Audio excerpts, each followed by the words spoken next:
I'm out. About a year ago, Nia Long and Ime Udoka had a very public and very messy breakup. Now Nia is speaking out about how she made the decision to end the relationship. I don't give up easily. And how she's moving on, and revealing just how dark things got for her behind the scenes. What Ime put Nia through is truly crazy, and I don't want to waste any time, so let's get into it. According to Nia, these days, she has both good and bad days. She recently said that what happened with Ime was a wake-up call for her, and she revealed a lot of details about the state of their relationship before the news of his affair came out. Prior to their explosive split, Nia and Ime were together for nearly 13 years. They met in February 2010. At the time, Ime was playing for the Sacramento Kings and had a game against the Celtics in Boston. Nia was filming a pilot for NBC in Boston, and a mutual friend set them up on a date. They immediately hit it off and were officially together shortly after. In 2011, they had a child together after dating for only about a year and a half. They got engaged in 2015, so things were seemingly going well for them for a decent amount of time. But then their engagement kept stretching out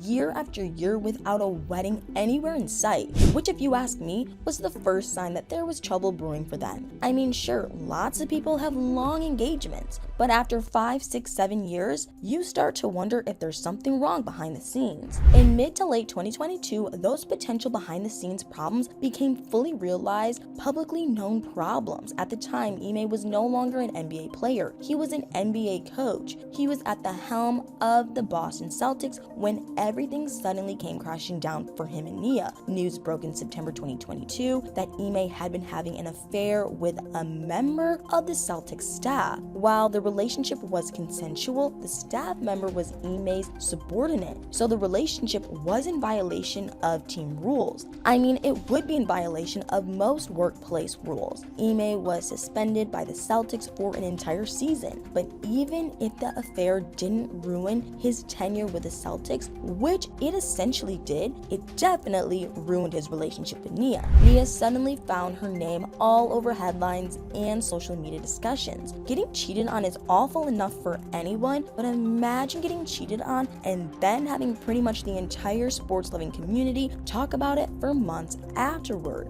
That was a situation Nia found herself in. She broke off the relationship a few months later in December 2022, but it definitely wasn't an easy decision, nor was it easy to execute. I don't want to lose. I don't want to fail. It was, however, the right choice for Nia. She recently opened up about what was going through her head at the time and how Ime's affair affected her and her family, and how she's doing now that some time has passed. According to Nia, her relationship with Ime was actually already strained before he cheated. She didn't go into much detail about what their issues were, but she described it as rocky for a very long time. So maybe their stretched out engagement was a sign of trouble behind the scenes. Despite the rockiness, however, Nia was trying to stay together with Ime for the sake of their family. As I mentioned, Nia and Ime had a child together, and Nia also has a son named Masse from a previous marriage who was definitely considered part of Nia and Ime's family. According to Nia, Masse, who is in his early 20s, noticed that Nia was working hard to keep her relationship with Ime afloat for the sake of the kids. Kez, the child that Nia had with Ime, is much younger than Masse,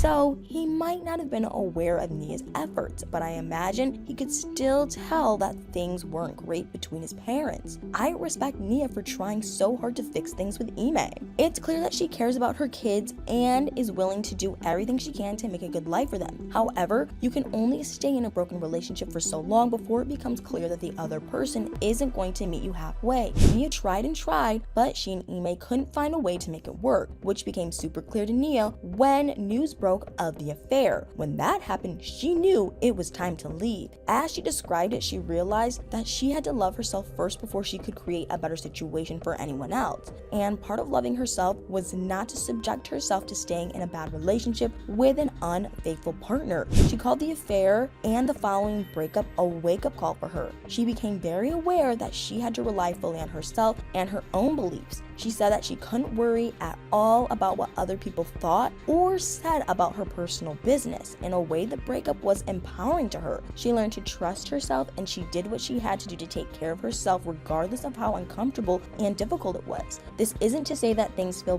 perfect to her now. When she recognizes that she made the right decision, it's still causing her a lot of pain to this day, which is totally understandable. You don't get over a 13-year-old relationship overnight. Even if things were rocky for a while, there's still a big emotional attachment to someone who you've shared a life with for over a decade. But she says she believes that she's exactly where she's supposed to be. Some days are harder than others, and she often feels like it's unfair that she, along with many other women making difficult decisions for their families, has to be so strong. But that doesn't stop her from continuing to be strong. She's focused on taking care of her kids and on rebuilding her life, and she says there are some days where she feels completely okay, good even. All of this is definitely a part of any healing process. Some days are good and some days are hard. Through it all, you just have to be strong and believe in your own abilities, which Nia is definitely nailing. I do hope that she has some sort of support system helping her out though. As strong as she's being and as much as she is relying on herself, it's always good to have someone else to lean on a little in times of need. Obviously, people don't always have that luxury. Sometimes there's no one else capable of or willing to help. Some things have to be dealt with entirely by oneself. But if Nia does have someone able to offer a little support, I hope she knows that having help does not make someone less strong. In the end, however, Nia knows